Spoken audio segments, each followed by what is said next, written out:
Hello friends, DL academy में आपका स्वागत है। मैं हूं राकेश सर। मशीन सेकंड के सिंक्रोनस मशीन चैप्टर का आज आपका टॉपिक है वोल्टेज रेगुलेशन। तो आइए स्टार्ट करते हैं आज का टॉपिक वोल्टेज रेगुलेशन।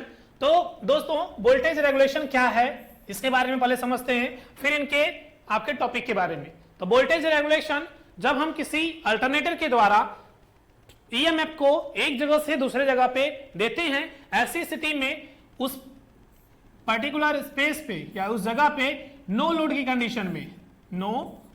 कंडीशन में जो ईएमएफ आता है वो, तथा आपके लोड लगने के बाद जो वोल्टेज वैल्यू आएगी V, एक निश्चित वोल्टेज के रेस्पेक्ट में इन दोनों का डिफरेंस, किसका, एक आपका वोल्टेज के रेस्पेक्ट में, एक कांस्टेंट वोल्टेज के रेस्पेक्ट में इन दोनों वोल्टेज के जो डिफरेंस होगा, उस डिफरेंस को ही या उस अंतर को ही क्या कहते हैं, वोल्टेज रेगुलेशन। यानी वोल्टता में आई कमी के जो अंतर है, तो इसका वोल्टेज रेगुलेशन को शो करते हैं V R is equal to E not minus V upon V into 100।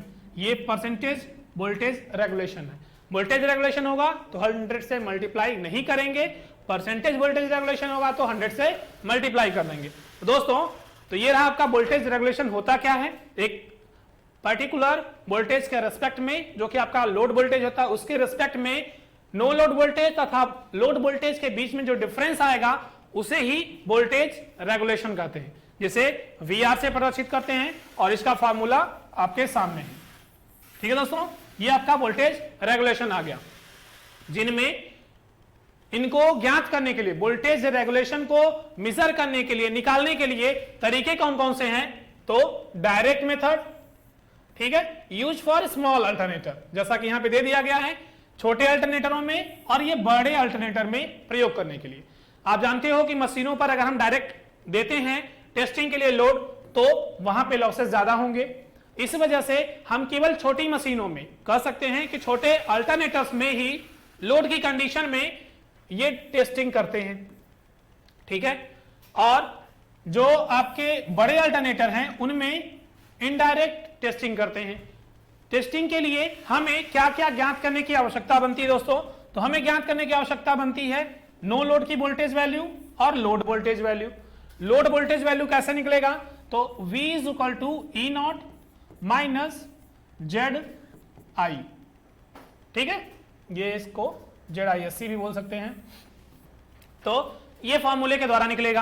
अब हमें नो लोड वोल्टेज तो वोल्टमीटर के द्वारा निकल जाएगा, ठीक है, या शॉर्ट सर्किट टेस्ट के द्वारा निकल जाएगा, अभी ये सब बताएंगे कैसे निकाला जाएगा।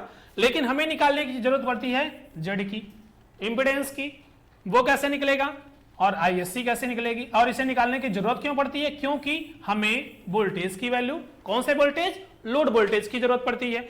तो लोड वोल्टेज निकालने के लिए हमें जेड और ISC की जरूरत पड़ती है, ठीक है दोस्तों। तो ये कैसे निकलेगा, तो ये जेड की वैल्यू आपकी तभी निकलेगी जब आपके वोल्टेज की वैल्यू और शॉर्ट सर्किट करंट की वैल्यू निकली हो। तो वोल्टेज की वैल्यू निकालनी है और हमारा ISC की वैल्यू निकालनी है। यहां पे देखेंगे हम इसे कैसे मेजर करेंगे, कैसे निकालेंगे। तो पहले तो यह तरीका हो गया कि हमें वोल्टेज रेगुलेशन निकालने के लिए डायरेक्ट मेथड यूज किया जाएगा, किसके लिए, for small alternator. Indirect method use किया जाएगा बड़े अल्टरनेटरों में। हमारे जो सिलेबस में है, थर्ड ईयर में, फिफ्थ सेमेस्टर में, मशीन सेकंड में जो आपके सिलेबस में है, वो केवल ये मेथड है, ईएमएफ मेथड या सिंक्रोनस इंपेडेंस मेथड। ठीक है दोस्तों, ये टॉपिक आपके सिलेबस में है, तो इसे अभी पढ़ेंगे। पहले इनको देख लेते हैं। तो आपके इनडायरेक्ट मेथड में कौन कौन से तरीके हैं, ईएमएफ मेथड, एमएमएफ मेथड, जिसे ही एम्पियर टर्न मेथड भी कहते हैं, साथ में पोर्टियर मेथड या जीरो पावर फैक्टर मेथड। ये तीन आपके इनडायरेक्ट मेथड में है, जिनमें से हमें पढ़ना कौन सा है, ईएमएफ मेथड या सिंक्रोनस इंपेडेंस मेथड। ठीक है दोस्तों, ये टॉपिक पढ़ना है। अब ये टॉपिक पढ़ने के लिए हमें कौन कौन सी टेस्टिंग करनी पड़ती है, आर्मेचर रेजिस्टेंस टेस्टिंग करेंगे, ओपन सर्किट टेस्ट करेंगे, शॉर्ट सर्किट टेस्ट करेंगे। दोस्तों, ये तीन टेस्टिंग की जाएगी, जिसके द्वारा हमें क्या क्या चीजें निकलेंगी।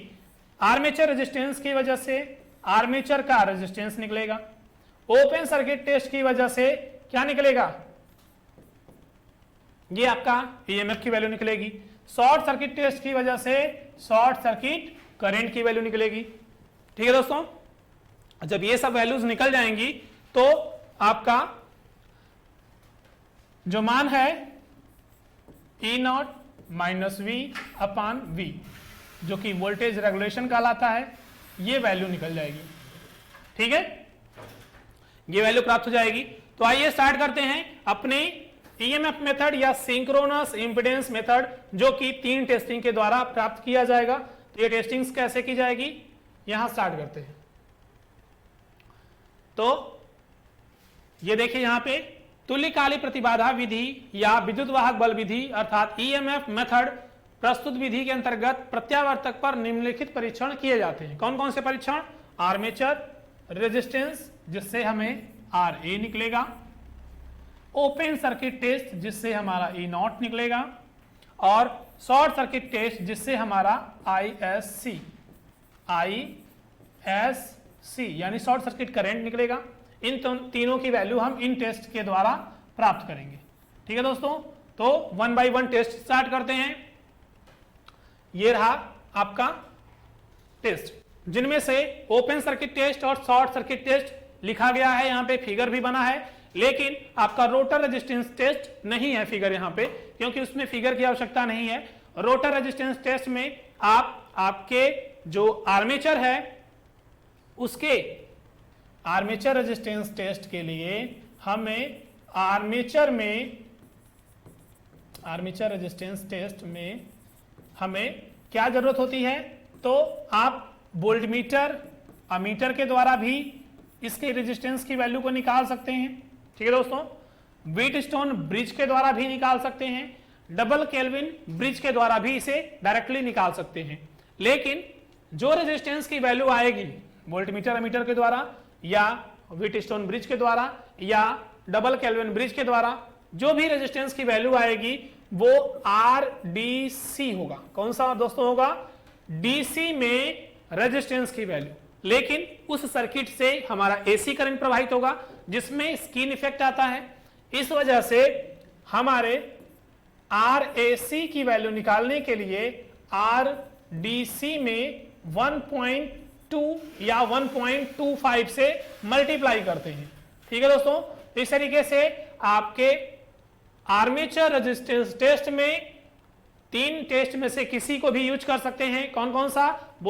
वोल्टेज अमीटर मेथड या व्हीटस्टोन ब्रिज मेथड या आपका डबल केल्विन ब्रिज मेथड। ठीक, जिनमें डीसी रेजिस्टेंस आएगा, इस डीसी रेजिस्टेंस में 1.2 से मल्टीप्लाई करने पर आपका एसी रेजिस्टेंस आ जाएगा। सेम टू सेम यही आपको लिखना भी है, सेम प्रोसेस उसमें लिखना भी है, जैसा कि आपको टॉपिक में या आपके सिलेबस में है।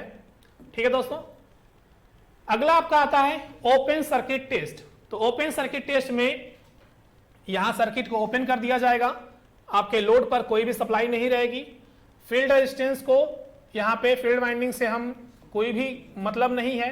यहां पे जो धारा प्रवाहित होगी वो केवल और केवल वोल्टेज और अमीटर के द्वारा निकालेंगे, और यहां पे जो ईएमएफ आएगा, ईएमएफ की वैल्यू आएगी E0। ठीक, और वोल्टेज रेगुलेशन में किसके द्वारा E0 की वैल्यू आएगी? तो फील्ड एक्साइटेशन करंट की वैल्यू को मैक्सिमम करके इसे मैक्स पे रखेंगे, यानी जैसे जैसे इसके रेजिस्टेंस को बढ़ाते जाएंगे, इसके IF की वैल्यू को बढ़ाते जाएंगे, उसी अनुसार हमारे EMF की वैल्यू भी वेरी करेगी। तो इनमें एक ग्राफ बनता है, ये एक प्रैक्टिकल मेथड है, इस वजह से ये ग्राफ पे निर्भर करता है। IF और E0 के बीच में ओपन सर्किट की कंडीशन में OCC ये ग्राफ बनता है। ठीक है दोस्तों, फील्ड करंट की वैल्यू को बढ़ाते जाएंगे, इसकी वैल्यू को बढ़ाते जाएंगे, तो आपके इस वोल्टेज की वैल्यू बढ़ती चली जाएगी और ये ग्राफ मिलता है। ठीक, ये हमारा ग्राफ मिल गया किसके द्वारा? ओपन सर्किट टेस्ट के द्वारा। हमें क्या निकालना था? ईएमएफ की वैल्यू, जो कि ये ग्राफ के द्वारा मिल गई है। ठीक, सेकेंड आपका आता है शॉर्ट सर्किट टेस्ट। इसके द्वारा क्या निकालना है? ISC का मान। तो इसमें हम इस सप्लाई को, वाइंडिंग की सप्लाई को बढ़ाते जाते हैं, यानी फील्ड को, IF को यहां पे बढ़ाते जाएंगे, इसमें भी IF के मान को बढ़ाएंगे, IF के मान को बढ़ाएंगे। इस वजह से जो इसमें ग्राफ मिलेगा वो कुछ इस तरीके से मिलेगा। जो आपका पिछला ग्राफ था उसी से मिलता जुलता होगा लेकिन यहां इस साइड में ISC होगा और यहां IF होगा और ये सीधी रेखा मिलेगी। ठीक है दोस्तों, ये आपका ISC इस साइड होगा और IF इस साइड, यानी हम जैसे जैसे इसको बढ़ाते हैं वैसे जैसे ISC का मान बढ़ता जाता है, IF के मान में बढ़ाने पर ISC का मान बढ़ता जाता है। एक ग्राफ के रूप में मिला है। ठीक, ये ग्राफ और ये ग्राफ, दोनों के ग्राफ को कंबाइंड करने पर, ठीक है दोस्तों, दोनों के ग्राफ को कंबाइन करने पर आपका एक ग्राफ बनता है, जिस ग्राफ से हमें दोनों कंपोनेंट को एक साथ मिला करके देखा जाता है, जो कि ग्राफ ये है। नीचे आपका आएगा IF, यहां आएगा E0, इस साइड आएगा ISC। पहले नो लोड की कंडीशन का ग्राफ खींचेंगे, वो इस तरीके से आ जाएगा OCC। ठीक, और फिर ये लोड की कंडीशन का ग्राफ है, लोड की कंडीशन का ग्राफ है, ये रहा लोड की कंडीशन का ग्राफ यहां। तो एक पर्टिकुलर कंडीशन में अगर हमें मान ज्ञात करना है, मान लीजिए यहां पे मान ज्ञात करना है, इस मान को मान लिए O है, इसे मान लिए A है और इसे मान लिए B है। तो देखिए दोस्तों, यहां पे हमें इस पॉइंट पर EMF की वैल्यू कितनी है, तो EMF की वैल्यू किस ग्राफ से मिल रही थी, इससे। तो EMF की वैल्यू एक फिक्स्ड IF पर, एक नियत उत्तेजन धारा पर IF का E0 की वैल्यू कितनी है, OA। ठीक, ये किसकी वैल्यू है, E0 की। उतने ही धारा पर हमारे ISC का मान क्या है, तो वो कौन से ग्राफ से प्रदर्शित हो रही थी, इस ग्राफ से, ये सीधी वाली लाइन से। तो सीधी वाली लाइन का मान क्या है, OA, सॉरी ये A था ना, ये B है। OB OCC को दिखाएगा, जो कि E0 का मान होगा, और OA आपका कौन सा होगा, ISC। ठीक है दोस्तों, तो यहां पे एक फिक्स्ड उत्तेजन धारा, फिक्स्ड कांस्टेंट आपका फील्ड जो करंट होगी, या कह सकते हैं जो मैग्नेटिक फील्ड की करंट होगी, उसके फिक्स वैल्यू पर आपका ये दोनों मान प्राप्त हुआ है, E0 का मान और ISC का मान, ये दोनों मिल गया है। तो आपको पता ही है कि हमें वोल्टेज रेगुलेशन निकालने के लिए क्या क्या चीजों की जरूरत थी, तो हमें जरूरत थी VR is equal to E0, जो कि यहां मिल गया है, माइनस V/V। और आपको पता है कि V की वैल्यू कैसे निकल रही थी, तो E माइनस ZISC। ठीक है, तो Z की वैल्यू कैसे निकलेगी, तो V/ISC से Z की वैल्यू निकल जाएगी। ठीक है, यहां पे इसका मान आ जाएगा। ठीक है दोस्तों, लोड के वोल्टेज पर। तो इस तरीके से आपका ये दोनों ग्राफ कंबाइंड करके एक फिक्स्ड वैल्यू की चीजों को निकालेंगे, E0 की वैल्यू, ISC की वैल्यू और रेजिस्टेंस की वैल्यू। यदि यहां पे हमें निकालना हुआ इंपेडेंस की वैल्यू को, सॉरी ये इंडक्टिव रिएक्टेंस की वैल्यू को, तो वो हो जाएगा अंडर रूट में Z का स्क्वायर माइनस R का स्क्वायर। Z की वैल्यू यहां पे आपको पता है, R की वैल्यू रोटर रेजिस्टेंस से पता है, तो X की वैल्यू पता चल जाएगी। ठीक है, तो इस तरीके से सारे कंपोनेंट इसमें निकल गए जो आपको जरूरत है, किसमें, इसमें वोल्टेज रेगुलेशन में। वोल्टेज रेगुलेशन आपका कौन सा मेथड है, सिंक्रोनस इंपीडेंस मेथड आपके सिलेबस में है, जिसमें 3 टेस्ट करेंगे, रोटर रेजिस्टेंस टेस्ट, ठीक है, आर्मेचर का रेजिस्टेंस टेस्ट, दूसरा ओपन सर्किट टेस्ट और तीसरा शॉर्ट सर्किट टेस्ट। तीनों के द्वारा अलग अलग कंपोनेंट को निकालेंगे और उनकी वैल्यू को रख करके अपने वोल्टेज रेगुलेशन के मान को निकाल लेंगे। यहाँ पे परसेंटेज वोल्टेज रेगुलेशन निकालना होगा, परसेंटेज जाएगा तो मल्टीप्लाइड बाई 100 से गुणा कर देंगे। तो इस तरीके से दोस्तों आपका वोल्टेज रेगुलेशन का टॉपिक समाप्त हुआ। मिलते हैं अगले क्लास में अगले टॉपिक के साथ।